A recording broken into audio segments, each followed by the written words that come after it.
Everybody always says, if you tried your best, that's all that matters. The best is all you can do. If you tried your best, it doesn't matter what happens. It doesn't matter if you lose if you tried your best. Most people have heard that before. But there is a secret to the universe that most don't know.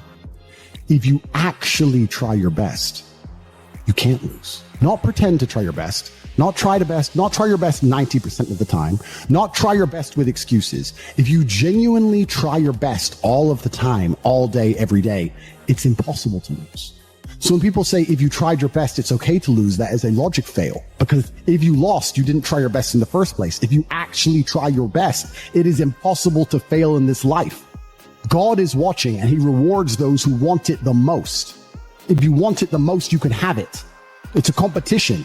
Every dollar you want, the house you want, the car you want, other people want, you have to win. You have to want it the most and genuinely do your best, because most people aren't capable of doing their best anymore. To get up every day, whether they feel like it or not, and perform regardless. That is the secret. You cannot fail if you try your best. So if you don't have the car you want, the woman you want, the relationship you want, the friends you want, the house you want, you haven't been trying your best. Because I guarantee you, the second you do, you'll have all of it. I believe there's only 3 reasons people are not rich. One of 3 reasons. They're either stupid, arrogant, or lazy. Stupid is actually the smallest category. People think, oh, there's a lot of stupid people. There are, but I know a lot of stupid people with a lot of money, right? There's so much money in the world. To be too stupid to generate money, I think is less than 5% of the population. We're genuinely too dumb to ever make a good wage. Then you have arrogant and lazy, and these are the 2 most common. Lazy because people just, but I need time to myself. But it's the evening. Or, it's hyper competitive. There are people who do not need times to themselves. There's an Indian in Islam, or there's a guy in Islamabad who will do your job online for $3 an hour and he doesn't sleep. You're going to lose, right? So if you're going to be lazy in any regard, you have to understand there are people like me who are billionaires who work 18 hours a day. When I finish this, I get into my car, I open my laptop and I work on my way to my next appointment. And I'm going to work all night till the day I go. When I go to sleep, I close my laptop and I'm asleep a minute later. I work. That's all I do. Lazy is a big problem because people go, but I just want to relax. If you just want to relax, that's fine. But you're competing against people who just don't want to relax. And you're going to lose.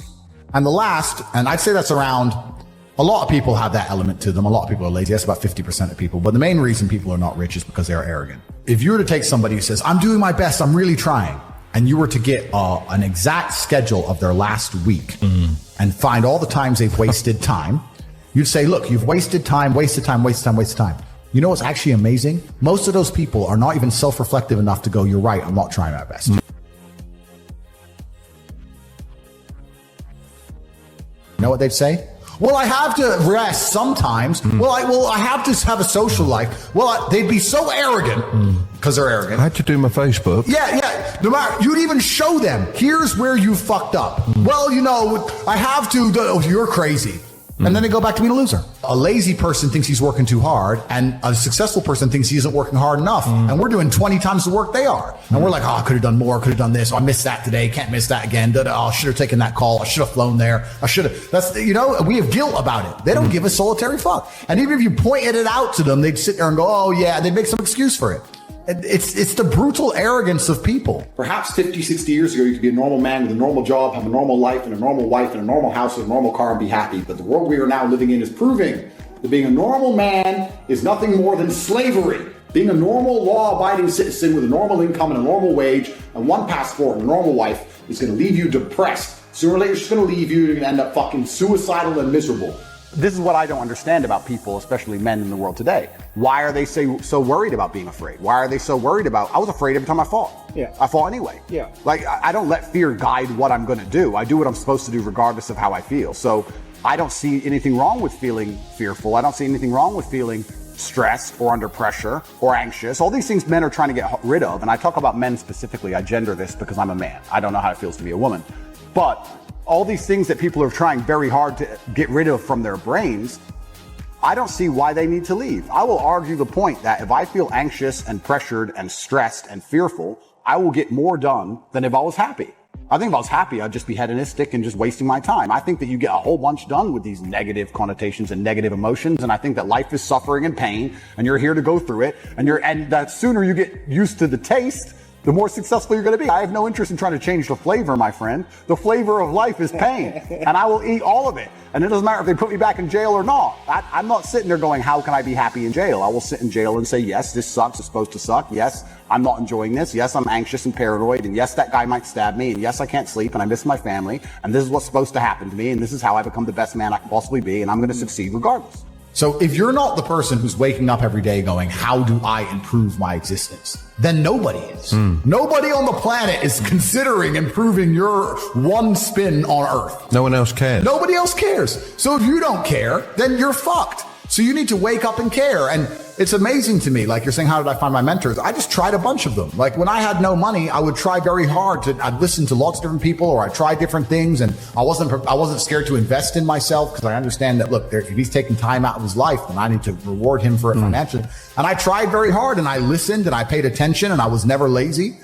I don't believe there's a person on the planet who pays attention, tries their best, is never lazy, is on time, works hard, has a mentor, and is giving it his all, who isn't rich. I don't believe it. I think that if you do all those things, you're rich. And if you don't have any money, you're missing one of those key elements. Now you can fool yourself and you can fool everyone else and you can pretend you're doing them. But if you're truly honest with yourself, am I finding people who are trying to teach me what I want to know? And am I trying my best?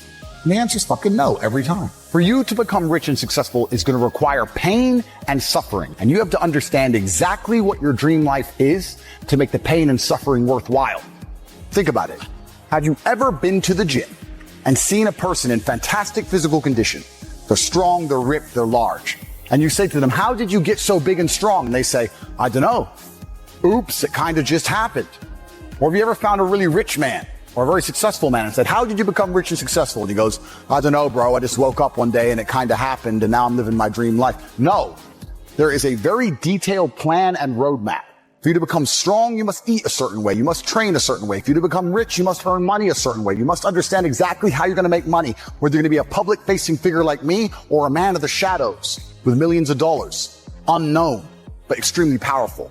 You have to design your dream life. What house are you going to live in? Who's your woman going to be? Is she blonde? Is she brunette? What car are you going to drive? Have you even gone on the internet and spec'd your car?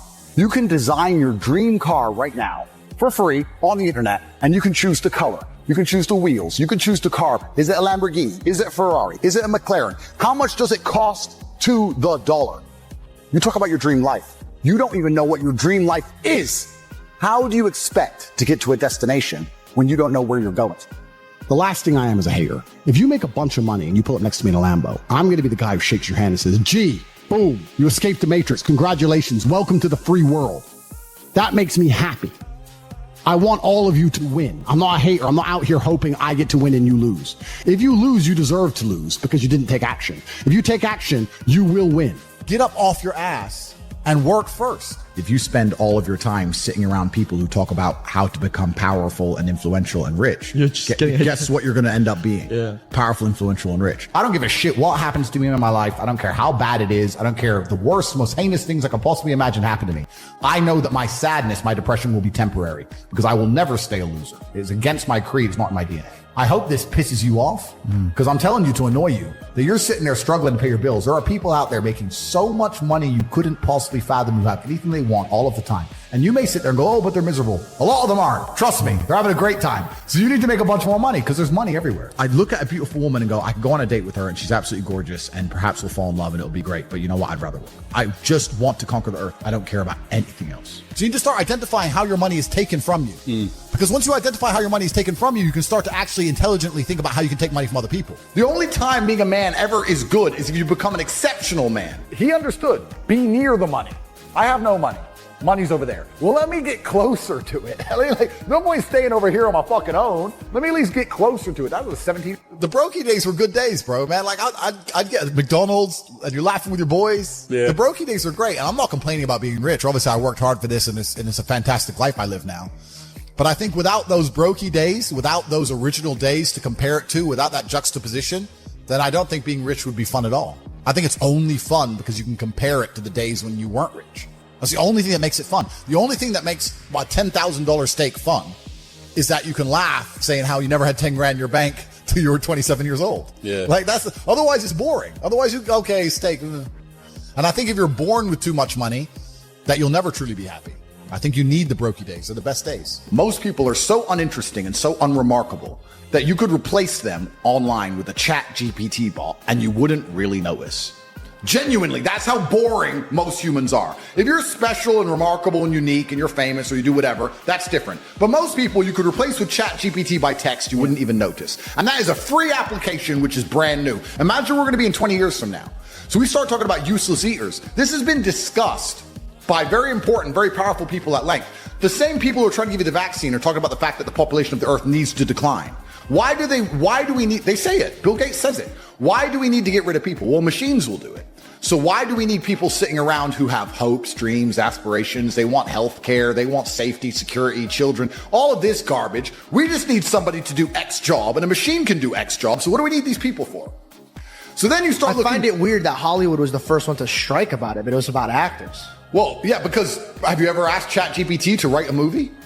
Like that? Bro, it's better than anything you've seen in Hollywood in a long time. There's no woke bullshit. There's no trans, lesbian, black, double-dicked fucking hero. So it's great.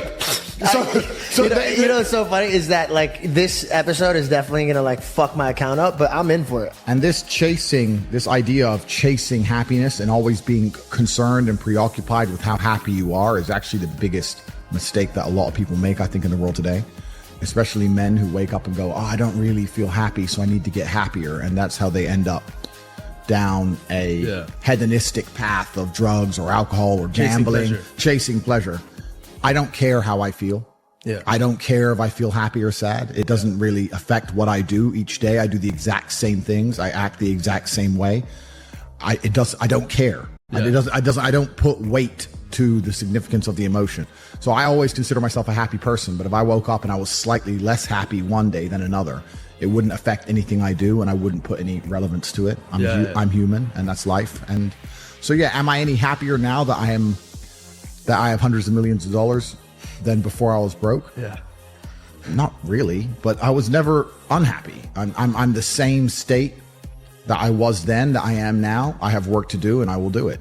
And life is a value exchange. Every friendship, every relationship, every business relationship, there has to be an exchange of value. If as you progress through life, if people stay in the same place, you're only giving value and you're not receiving any value back. And you have to be ruthless about those things. Like I have a very curated circle and everybody in my circle is extremely useful and we're extremely successful. And it's a very motivating thing. If you're in a room full of ice cream experts and all they talk about is ice cream, how to move ice cream, how to sell ice cream, different flavors of ice cream, how you make ice cream, you're going to learn a lot about ice cream. If you're in a room full of people who are billionaires, and guess what they're talking about? Money. And guess what you're going to learn about? Money. I don't sit and have pointless conversations with people. I don't even know what people are talking about. If me and my friends meet, we end up talking about the earth and how it can pay us. That's what we talk about. And that's how we manage to make a bunch of money. So you have to be ruthless with your circle. And for people out there who understand this, a lot of people say they understand it, but they genuinely don't. But if you do, and you are trying to progress your circle, you need to find a way to provide value. You need to either join networks like my one on corporative.com, or you need to find a way to provide value. I'll give you an example. In Romania, I was driving and I went to a town called Cluj. It's a very small town. I went in a nice car and a kid came up to me and he said, I run the car spotting page and we take pictures of the Ferraris and Lamborghinis. Can I take a picture? It's like, yeah, sure. And anyway, he took a picture of it and then he gave me his business card and he said, I just want you to know, I don't even like cars. I just knew the best way for me to meet rich people is to take photos of nice cars. It's a great story. I was like, you're smart. Very smart. I hired him. I'm not surprised. He works for me. Yeah. He still works for me for this day. Yeah. He was smart enough to go, well, where's the money over there? Yeah. How do I get close to the money? Oh, they don't want to talk to me. But if I take cool photos of his car, he might want to talk to me. You have to find a way to provide value to people. Yeah. If you provide value and it's a value exchange, you'll do good. But yeah, I say this to people and they go, oh, but my friend, and we have a good time together. Well, if you're going to prioritize your friends by drinking and having fun, then you're going to have a bunch of fucking loser friends. That's your life and that's your life to live. It's fine. Don't complain when the NHS are on strike and you can't get seen and I'm in a private hospital in fucking Saudi. That's your problem. You have to just make your decisions in life and live true to them. But creating a circle is ultra important. And it's not just important financially, it's also important for your entire life and your mindset as a whole. Because it's amazing, especially amongst men, we never want to be the poorest person in the room. We never want to be the weakest person in the room.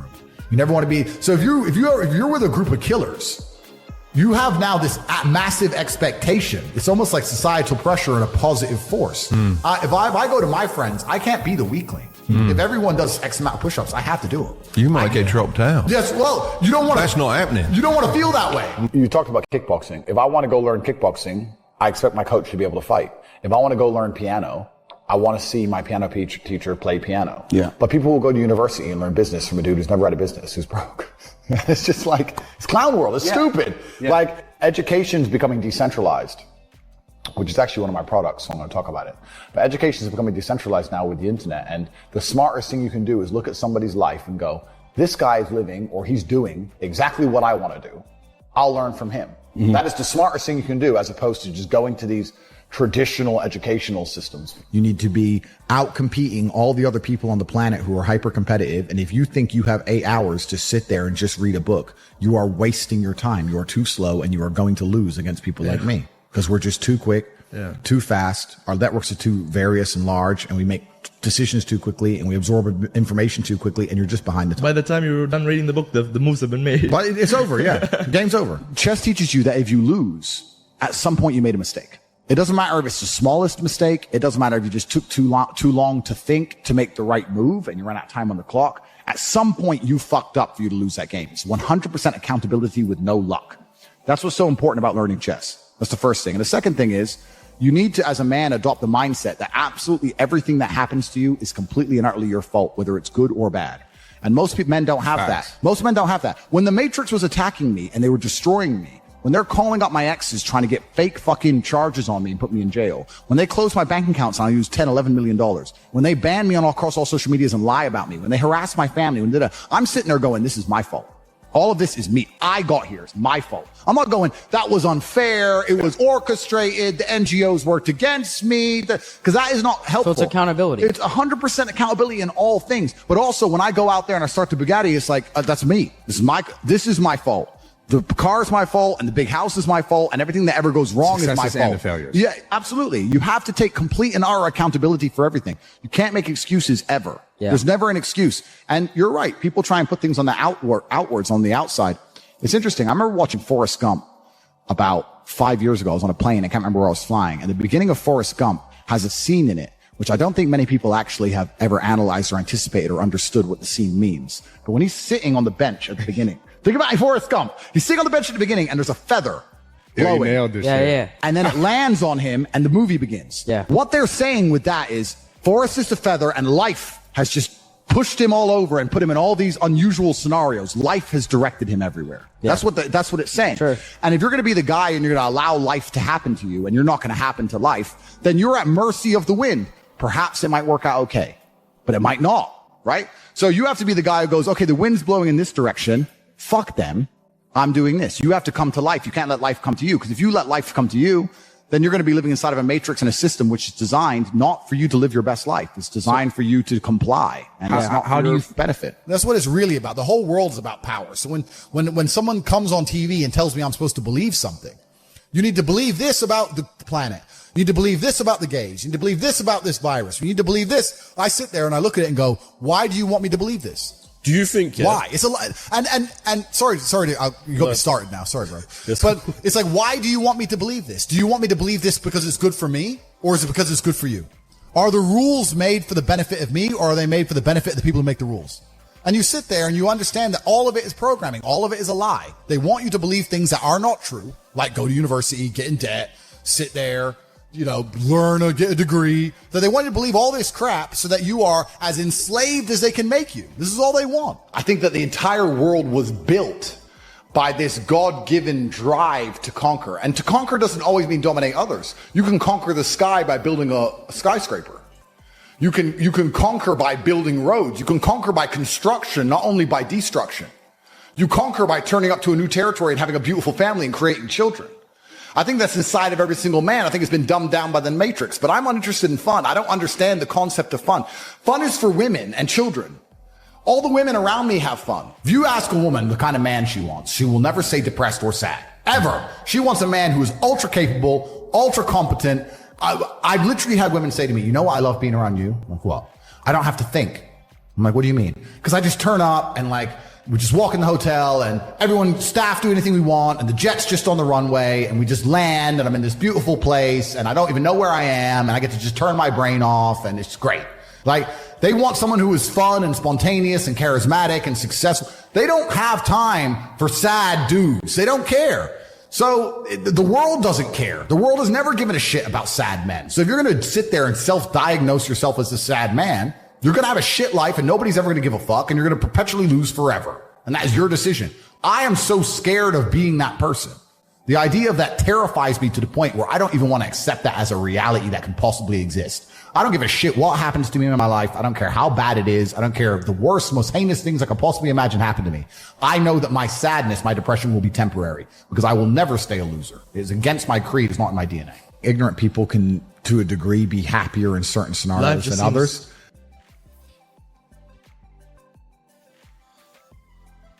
Good. Yeah, because they don't understand what's really happening. Yeah. They don't understand about the battle of good and evil. They don't understand about the Matrix. They don't understand that they're a slave. Yeah. They don't understand it. And they're ignorant to how good their life could be. So they think their life is good. I understand all that. But that all changes when times get hard.